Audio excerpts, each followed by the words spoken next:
Dear parents, வணக்கம். நான் doctor PK Venkat, child specialist, Raghavendra hospital, Madurai. So இன்றைக்கி நான் உங்க கூட ஷேர் பண்ண போகிறது என்னதுன்னா, இந்த வீடியோவில் 1 day routine, everyday routine for your dear kids in the summer holidays. So summer ஹாலிடேஸ்னால் குழந்தைங்க யூஸ்வலாக ரொம்ப லேட்டாக எழுந்திரிப்பாங்க. ஸோ அதை என்கரேஜ் பண்ணாமல் காலையில் ஒரு 6:30, 7 அவங்கள எப்படியாவது பெட் டைம்லேருந்து எழுப்பிடுங்க. இப்படி எழுப்புறதுனால இருக்க நன்மைகள் என்னென்னு பார்த்தீங்கன்னா, அவங்க பிரெயின் நல்லா பூஸ்டடாக இருக்கும் இந்த என்டையர் டே. அதே மாதிரி அந்த டே ஃபுல்லாக அவங்க எனர்ஜெட்டிக்காகவும் ரொம்ப ஆக்டிவாகவும் இருப்பாங்க. ஸோ 6:30 மணிக்கு எழுந்திரிச்சாச்சு, அடுத்து என்ன பண்ணுறதுன்னு கேட்டிங்கன்னா, டெய்லி பண்ணுறது தாங்க. டெய்லி பண்ணுற மாதிரி டே டு டே அவங்க என்ன பண்ணியிருப்பாங்களோ ஸ்கூல் போகிறப்ப அதே மாதிரி காலையில் எழுந்திரிச்சு ப்ரஷ் பண்ண சொல்லிடுங்க. அந்த ரொட்டீனை மாற்ற வேண்டாம். ஸோ ப்ரஷ் பண்ணியாச்சு, அடுத்து என்ன? குளிக்கிறது தான். ஸோ காலையில் ஒரு 7-7:30 எப்படியாவது அவங்கள மார்னிங் பாத் பண்ண வச்சுருங்க. ஸோ மார்னிங் பாத்தை என்ஜாயபிளாக அவங்களையும் குளிக்க விட்டுருங்க. ஸோ குளிக்க வைக்கிறதுக்கு யூஸ்ஃபுல்லாக பொதுவாக யூஸ் பண்ணுற soap baby bathing soap. So 5.5 pH உள்ள பேபி பாத்திங் சோப் யூஸ் பண்ணலாம். இந்த மாதிரி 5.5 pH இருக்க சோப் யூஸ் பண்ணுறதுனால ஏற்படக்கூடிய நன்மைகள் என்னென்னு பார்த்தீங்கன்னா, அவங்களுக்கு ஸ்கின் அலர்ஜியிலேருந்து அது 100% ப்ரொடெக்ட் பண்ணுது. அதே மாதிரி ஸ்கின் இரிட்டேஷன் இல்லாமல் அவங்க 100% ப்ரொடெக்ட் பண்ணுது. ஸோ குளிச்சாச்சு, அடுத்து என்ன பண்ணுறது? ட்ரெஸ்ஸிங். ஸோ போடக்கூடிய ட்ரெஸ் அவங்கள இந்த சம்மர்லேருந்து ப்ரொடெக்ட் பண்ணணும். இப்போ என்ன மாதிரி ட்ரெஸ் போடுறது? 100% cotton, 100% protection against summer. So ஆய்வறிக்கைகள் என்ன சொல்லுதுன்னா, பொதுவாகவே காட்டன் ட்ரெஸ் 100% காட்டனாக போடுறது ரொம்ப நல்லது. ஸோ ஆய்வறிக்கைகள் சொல்கிறது என்னென்னா, அது ஒரு நேச்சுரல் ஏசி மாதிரியும் இருக்குது. 30 to 40% ஹீட்டையும் கட் பண்ணுதுன்னு சொல்கிறாங்க. ஸோ போடக்கூடிய ட்ரெஸ் 100% காட்டனாகவே போடுங்க குழந்தைங்களுக்கு. அதே மாதிரி நீங்கள் வேர் பண்ணக்கூடிய ட்ரெஸ்ஸஸும் 100% காட்டனாகவே இருக்க மாதிரி என்ஷூர் பண்ணிக்கோங்க. பவுடர் போடலாமா அப்படின்னு கேட்டிங்கன்னா, பவுடர் போடுறது ரொம்ப அத்தியாவசியமான நேரங்களில் மட்டும் பவுடர் போட்டால் போதும். இல்லைன்னா பவுடரும் கூட தேவையில்லை. So any kind of talcum powder avoid பண்ணுறது நல்லது. பொதுவாக டால்கம் பவுடர் போடலாமா நிறையா பேரண்ட்ஸ் கேட்பாங்க. பொதுவாக டால்கம் பவுடர் அவாய்ட் பண்ணுறது ரொம்ப பெட்டர். பிகாஸ் டால்கம் பவுடர் அவங்களோட ஸ்வெட் போர்ட்ஸ் எல்லாமே பிளாக் பண்ணுறதுக்கான சான்சஸ் ரொம்ப அதிகம். So better avoid talcum powders. In case போடணும்னு நினச்சிங்கன்னா மினிமம் குவான்டிட்டி போட்டுக்கலாம், அதுக்கு மேலே தேவைப்படாது. அடுத்து சாப்பாடு. காலையில் சாப்பாடு ஒரு 9 மணி, 8-9 மணிக்குள்ளே கொடுக்க பாருங்கள். காலையில் சாப்பாடு யூஸ்வலாக நம்ம வீட்டில் கொடுக்க ரொட்டீன் ஃபுட், இட்லி, தோசை, உப்மா, பொங்கல் எதுனாலும் கொடுக்கலாம். ஆனால் இந்த இடத்துல நிறைய பேரண்ட்ஸ் மறந்துடுறது, இது சம்மர்ன்றதை மறந்துடுறோம். சம்மர் டைமில் சாப்பாடோட கூட லிக்விட் டயட்டும் சேர்த்து கொடுக்குறது ரொம்ப அவசியம். ஸோ லிக்விட் டயட் என்னவாக இருக்கலாம்? என்னவாக வேணாலும் இருக்கலாங்க. Anything that is liquid. அது தண்ணியாக இருக்கலாம், ஜூஸாக இருக்கலாம், மோராக இருக்கலாம். So any form of liquid should be given to the child. It 100% prevents the child from dehydration. So குழந்தைங்களை காலையில் சீக்கிரம் எழுப்பிட்டீங்க, நேரத்துக்கு குளிக்க வச்சுட்டிங்க, நேரத்துக்கு சாப்பாடு கொடுத்துட்டீங்க. அடுத்து காலையில் 9 மணிலேருந்து 1 மணி வரைக்கும் என்ன பண்ணுறது? அவங்கள வெளியே போய் விளையாட சொல்லலாமா, இல்லை வீட்டிலே என்கேஜ் பண்ணலாமான்னு கேட்டிங்கன்னா, it is better to engage them at home. மக்களே, பேரண்ட்ஸ், மதர்ஸ், உங்களோட டே டு டே ஆக்டிவிட்டி என்னன்றதை அவங்க பார்க்கணும்.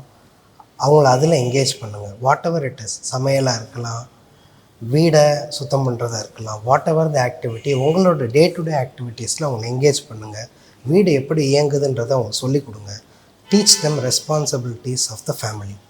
நல்லா புரிஞ்சுக்கோங்க மக்களே, 100% நீங்கள் இப்போ டீச் பண்ணுற responsibilities will make them a better person in the future. So 9 to 1 உங்கள் வீட்டில் நீங்கள் தினசரி என்ன பண்ணுவீங்களோ அந்த ஆக்டிவிட்டீஸில் அவங்களையும் கூட சேர்த்து என்கேஜ் பண்ணுங்கள். அது அவங்களுக்கு ரொம்ப பெட்டர் சாய்ஸ். மத்தியானம் 1 மணிலேருந்து 2 மணிக்குள்ளே மத்தியானம் சாப்பாடு கொடுத்துடலாம். சாப்பாடு கொடுக்கும்போது கூட அவங்களுக்கு ஹைட்ரேஷன் பண்ணணுன்றதை மறந்துடாதீங்க. So keep them hydrated. Every 1 மணி நேரம் இல்லை 1.5 மணி நேரத்துக்கு ஒருக்கா தண்ணியோ, ஜூஸோ, மோரோ, பழமோ ஏதோ ஒன்று தண்ணி சத்து நிறைந்ததாக கொடுத்துட்டே இருக்கனால you can 100% prevent them from dehydration. Sir மத்தியானம் 2 மணி ஆயிடுச்சு, இப்போ என்ன சார் பண்ணுறது? 2 to 4 வெளியே போய் விளையாடலாமா? No, 100% no. 2 to 4 தான் வெளியே யூவி ரேடியேஷனும் அதிகமாக இருக்கும், வெயிலோட தாக்கமும் அதிகமாக இருக்கும்னு ஆய்வறிக்கைகள் சொல்லுது. ஸோ 2 to 4 வெளியே போய் அவுட்டோர் கேம்ஸ் விளையாடுறது should be prohibited, strictly prohibited. So அப்போ என்ன சார் பண்ணலாம்? காலையில் சீக்கிரம் எழுந்திரிச்சாங்கள்ல, அந்த டைம் அந்த 2 to 4 ஒரு எக்ஸ்ட்ரா நேப்புக்கு யூஸ் பண்ணிக்கலாம். அப்படி இல்லையா, இன்டோர் கேம்ஸ் நம்ம ஃப்ளாட் சிஸ்டத்தில் இருக்கோன்னா பக்கத்து வீட்டு குழந்தைங்கள நம்ம வீட்டுக்கு இன்வைட் பண்ணி, இல்லை நம்ம குழந்தைங்களோட கூட சேர்ந்து indoor games like chess, carrom, business, ball, ludo, இந்த மாதிரி எந்த கேம்ஸ்னாலும் நம்ம வீட்டில் இன்டோர் கேம்ஸ் விளையாண்டுக்கலாம். ஸோ 4 மணி ஆயிடுச்சு, இப்போது it's time for a good snack. ஏதாவது ஒரு ட்ரெடிஷ்னல் இந்தியன் ஸ்நாக் கொடுக்கலாம். பால் கொடுக்கறது அவசியம், மறந்துடாதீங்க. ஹைட்ரேஷன் ரொம்ப ரொம்ப அவசியம். So any time give hydration to the baby. 4 to 6 PM is ideal for outdoor activity. So 4 மணிக்கு மேலே எப்போனாலும் கிரவுண்டுக்கு கூப்பிட்டு போகலாம். வெளியே அவுட்டோர் விளையாட அலோவ் பண்ணலாம். யூஸ்வலாக குழந்தைங்க வெளியே போய் விளையாடும் போது எக்ஸஸாக வேர்க்கும். இப்படி வேர்க்கும் போது படர்தாமரை, சொறி சிரங்கு, வேர்க்குரு போன்ற பிரச்சனைகள் வர்றதுக்கு வாய்ப்பு இருக்குது. ஸோ அதை எவ்வளோ ஈஸியாக நம்ம நேச்சுரலாக அவாய்ட் பண்ணுறதுன்னு பார்த்தீங்கன்னா, எப்போல்லாம் போய் விளையாண்டுட்டு வர்றாங்களோ ஈவினிங், அதுக்கப்புறம் ஒரு ஈவினிங் பாத் ஒன்று கொடுத்துருங்க. அது ஹெட் பாத்தாக இல்லாமல் வெறும் உடம்புக்கு மட்டும் குளிக்க ஊற்றிடுங்க. That is more than 100% protection against all these படர்தாமரை, சொறி சிரங்கு அண்ட் ஈவன் வெயில். ஸோ நைட் டின்னர் நீங்கள் எப்பயும் கொடுக்குற அதே வீட்டு சாப்பாடே கொடுக்கலாம். ஆனால் நைட் டின்னர் அப்போ எல்லோரும் சேர்ந்து சாப்பிட்ற மாதிரி என்ஷூர் பண்ணிக்கோங்க. அப்பா, அம்மா, தாத்தா, பாட்டி, குழந்தைங்க எல்லோரும் சேர்ந்து அது ஒரு ஃபேமிலி டைமாக, செல்ஃபோன் பார்க்காம, பேப்பர் படிக்காமல் எல்லோரும் சேர்ந்து உட்காந்து பேசி அதை ஃபேமிலி டைம் ஆக்கி நல்லா ஹாப்பியாக அந்த மீலை என்ஜாய் பண்ணுற மாதிரி பார்த்துக்கோங்க. யூஸ்வலாக குழந்தைங்களுக்கும் அடல்ட்ஸ் எல்லாருக்குமே ஒரு 8 hours ஸ்லீப் கண்டிப்பாக தேவை. அதனால் ஒரு 8 o'clock 9 o'clock போல் பெட் டைம் மாதிரி பார்த்துக்கோங்க. 8 மணி நேரம் தூக்கம் அவசியம். ஸோ பொதுவாக எல்லா பேரண்ட்ஸுமே கேட்குறது, ஸ்க்ரீன் டைம் அலோவ் பண்ணலாமா இந்த சம்மர் லீவில் அப்படின்னு கேட்குறாங்க. ஸ்க்ரீன் டைம்ன்றது ஆய்வறிக்கைகளில் சொல்கிறது 30 minutes to 45 minutesக்கு மேலே போகும்போது அது ஒரு பேர்டனாக மாறிடுதுன்னு சொல்கிறாங்க. So any type of screen டைம்ன்றது ஒரு 30 minutes to 45 minutesஸாக ரெஸ்ட்ரிக்ட் பண்ணிக்கோங்க குழந்தைங்களுக்கு.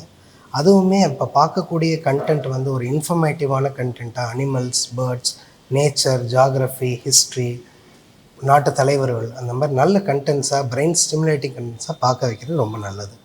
யூஸ்வலாக 6 மாதத்துக்கு கீழே இருக்க குழந்தைங்களுக்கு இந்த சம்மரில் என்ன ப்ரிகாஷன்ஸ் எடுக்கிறேன்னு நிறைய பேர் கேட்குறாங்க.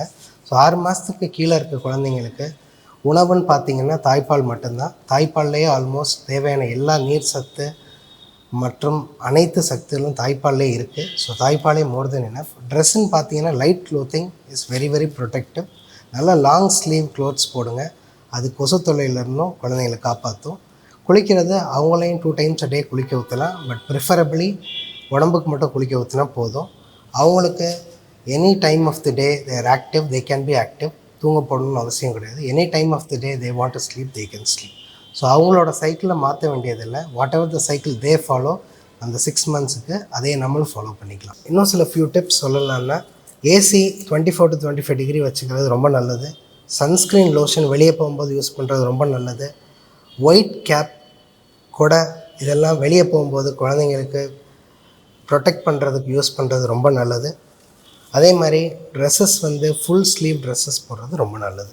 குழந்தைங்களோட first hero, first teacher parents தான். So take care, stay happy. Thank you.